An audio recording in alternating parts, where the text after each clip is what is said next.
Welcome to Kavitha lifestyle சேனலுங்க. உங்களை அன்போடு வரவேற்கிறேன். எனக்கு சப்ஸ்கிரைப் பண்ண நல்ல உள்ளங்கள் என்னென்னைக்கும் என்னோட நன்றி கடனோடு நான் என்னோடய சேனலை ரன் பண்ணி கொண்டுட்டு போவேன். எல்லா மக்களுக்கும் பிடிக்கிற மாதிரி நான் வீடியோ போடணும்னு ஆசைப்படுறேன். கண்டிப்பாக. ஏன்னா நமக்கு உள்ள திறமையை கிராமத்தில் இருக்கோம், அதை வெளிப்படுத்தாமல் நம்ம இருக்கக்கூடாது. எனக்கு தெரிஞ்சதை நான் சமையலாக இருக்கட்டும், ஒரு பாட்டு பாடுறதா இருக்கட்டும், ஏதோ ஒன்று செய்கிறேன். பிடிச்சவங்க லைக் பண்ணுறாங்க, சப்ஸ்கிரைபும் பண்ணிக்கிட்டு இருக்காங்க. ரொம்ப சந்தோஷமாக இருக்குது. இன்றைக்கி பசங்க பையன் திருச்சிக்கு போயிட்டான், அக்கா வீட்டில். அங்கே போய் படிக்க போகிறேன்னு போயிட்டான். சரின்னு 10th பாஸ் ஆனதுனால அங்கே அனுப்பி விட்டுட்டேன்னா, அக்கா பார்த்துக்கிறேன்னு சொல்லிட்டாங்க. நீ கவலைப்படாத, நீ கிராமத்தில் கஷ்டப்படுற, அதனால் நான் உன் பிள்ளைய நான் மேற்கொண்டு படிக்க வச்சு பார்த்துக்கிறேன் பத்திரமா அப்படின்னு சொல்லிட்டாரு. ரொம்ப சந்தோஷம். ஏன்னா இங்கே நம்ம ஊர் ஸ்கூல் 10th வரைக்கும் தான் இருக்குது. ஆமாம். ஏன்னா எனக்கு கேமரா எங்கிட்டு இருக்குங்க, எப்படி பேசுனே தெரில. இப்போ தானே நான் அடிக்கடி வீடியோ போட போகிறேன். நேராக வச்சு பேசும்போது அது நேராக வருது, சைடில் கேமரா எங்கிட்டு இருக்குது. நம்ம இப்படி பார்க்குறோமா அப்படி பார்க்குறோமான்னு தெரில. கொஞ்சம் அட்ஜஸ்ட் பண்ணிக்கோங்க ப்ளீஸு. அதனால் அங்கே போயிட்டான். நான் அக்கா சொன்னாங்க, பாப்பா பத்திரமா பார்த்து படிக்க வை, நான் தம்பி பையில பார்த்துக்கிறேன் அப்படின்னாங்க. அவனுக்கு வேலை வாய்ப்புக்கும் இப்போவே நான் அவனுக்கு ட்ரைனிங்கும் பண்ணிக்கிறேன் அப்படின்னாங்க. எனக்கு ரொம்ப சந்தோஷமாக இருந்துச்சு. அதனால் நான் அனுப்பிட்டேன். இப்போ நானும் என் கணவரும் என் மகளும் மட்டும்தான். அவங்க குழம்பு இருந்துச்சு சாப்பிட்டுக்கிட்டாங்க. எனக்கு குழம்பு இல்லை. அதனால் இப்போ நம்ம ஃப்ரைட் ரைஸ் மாதிரி தாளிக்க போகிறோம். மதியானம் வடித்த சோத்தை. நம்ம கிராமத்தில் இருக்கோம், திடீர்னு மாவு இல்லை, கடையில் கிடைக்கல அப்படின்னா, வெறும் சோறு மட்டும்தான் இருந்துச்சுன்னா, சிம்பிளாக ஒரு வெங்காயம், தக்காளி, பச்சை மிளகாய், தாளிப்புக்கு கடுகு, ஜீரகம் இதை போட்டு கருவேப்பிலை எப்படி தாளிக்கலான்னு பார்க்கலாம். கண்டிப்பாக இது உங்களுக்கு அவசரத்துக்கு ஹெல்ப்ஃபுல்லாக இருக்கும். பிடிச்சவங்க லைக் பண்ணுங்கள். சரிங்களா? பார்ப்போமா? ஒரு 4 வெங்காயம், ஒரு 4 தக்காளி, 4 பச்சை மிளகாய், எல்லாமே 4 எடுத்து வச்சுருக்கேன். இது எப்படி நறுக்கி தாளிக்கலான்னு பார்க்கலாம். ஒரு கடாயை வச்சாச்சு. இப்போ தான் கழுவிட்டு வந்தேன். அடுப்பு பற்ற வச்சுக்குவோம். எண்ணெய் ஊற்றிக்குவோம் தேவையான அளவு. நல்லா கொஞ்சம் கூடவே ஊற்றணும், ஏன்னா சாதம் கிளறணும், வெங்காயம் தக்காளிலாம் வேகணும்ல.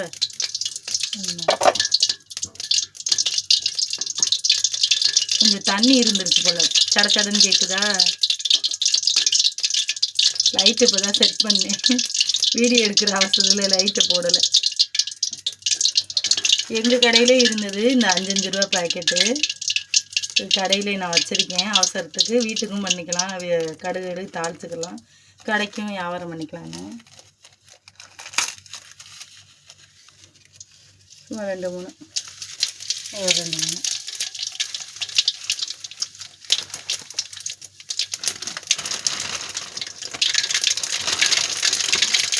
கருவேப்பிலை நல்லா தாராளமாக போடும்.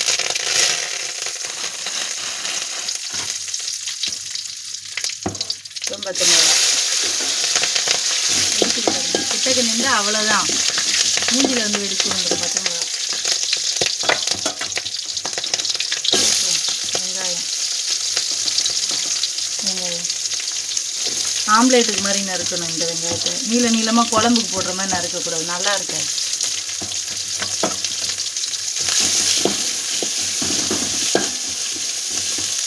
குரடு எடுத்துக்கிறேன், சட்டி ஆடுது கிண்டும் போது கிடக்கூடாது. ஏன்னா புடி தண்ணி பிடிக்கிறத விட குரடு பிடிச்சிட்டோம்னா ஆடாது.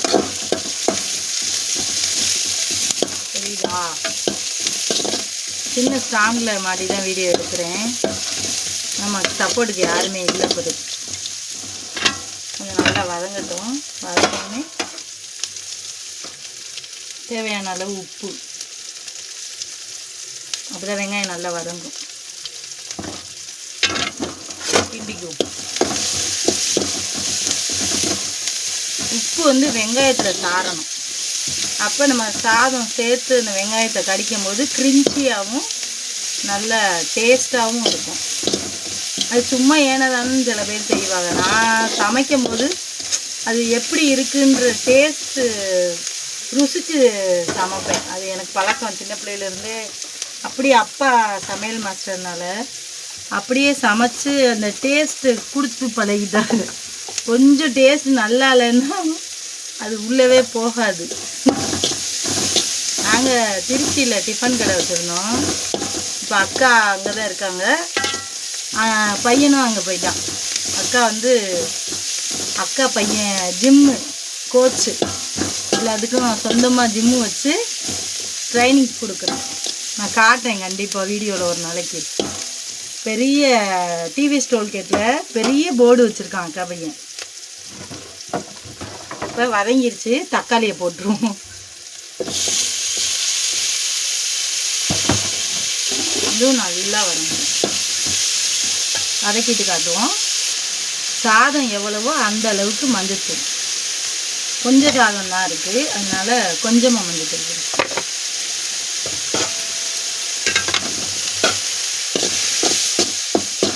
இந்த கரண்டி இப்போ வாங்கினேன், நல்லா இருக்குது.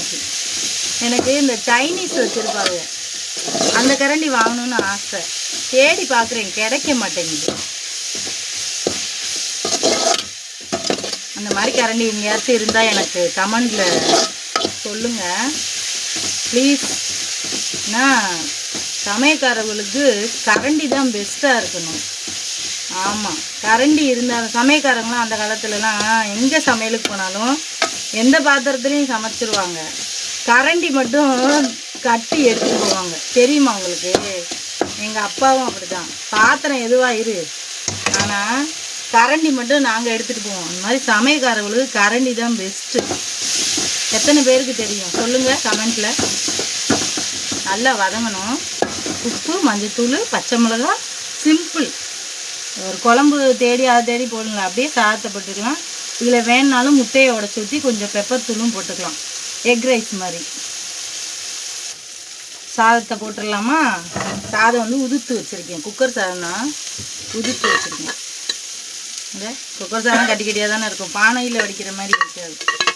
கொஞ்சம் வேலை இருந்துச்சு, அதனால் சரின்ட்டு குக்கர்லேயே வடிச்சு வச்சுருந்துச்சு.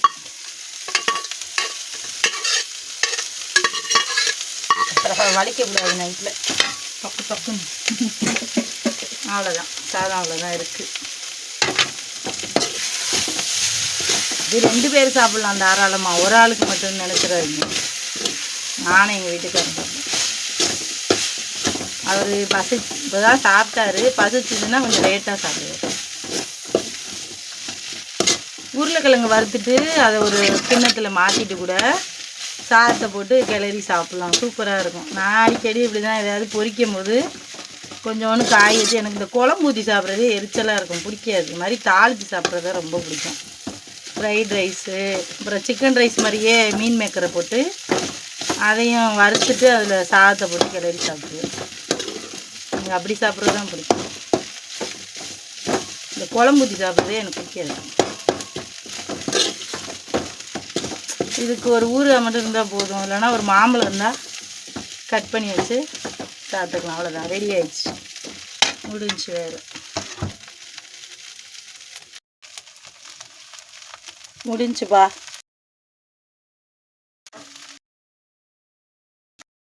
கொஞ்சம் அவ்வளோதான், சிம்பிள். அவ்வளோதான், எடுத்து வச்சு சாப்பிட வேண்டியது. நல்லா சுட சுட ஒரே ஒரு மாங்காய் ஊறுகாய் இருந்தால் போதும். அவ்வளோ சோறு தான் நம்மளுக்கு. இது அப்படியே மூடி. எங்கம்மா அக்கா ஊறுகாய் கொடுத்து விட்டாங்களே? இங்கே பாருங்க, திருச்சியிலேருந்து எங்கள் அக்கா ஊறுகாய் போட்டு கொடுத்து விட்டாங்க. முடிச்சுட்டாங்க பாட்டிலே. என் பையன் சனியார் லீவில் வரேன் மஞ்சனேன் வந்தேன்னா அக்காவை போட்டு கொடுத்து விட சொல்லணும். முடிச்சுட்டாங்க. இந்த பாட்டில் நல்லா இருக்குல்ல, இந்த மாதிரி பாட்டிலில் தான் ஊறுகாய் போட்டு வைக்கணும். அதான் சீக்கிரம் கெட்டு போகாது. பிளாஸ்டிக் பாட்டிலில் வந்து போட்டு வைக்கக்கூடாது. நல்லா இருக்குது பாட்டில். அதான் இன்னொரு பாட்டில் கொடுத்து விடுக்கா அப்படின்னு சொல்லணும். சரி, நான் மாங்காய் ஊறுகாயோட சாதத்தை சாப்பிட்றேன். ப்ளீஸ் லைக் பண்ணுங்கள், சப்போர்ட் பண்ணுங்கள் என் சேனலுக்கு. உங்களை நன்றிக்கடன் என்றைக்குமே மறக்க மாட்டேன். என்னோடய சப்ஸ்கிரைபர் என்றைக்குமே எனக்கு சப்போர்ட்டாக இருப்பாங்கன்னு நம்பிக்கையோடு இந்த வீடியோ அப்லோட் பண்ணுறேன். ஓகே மக்களே, பாய்.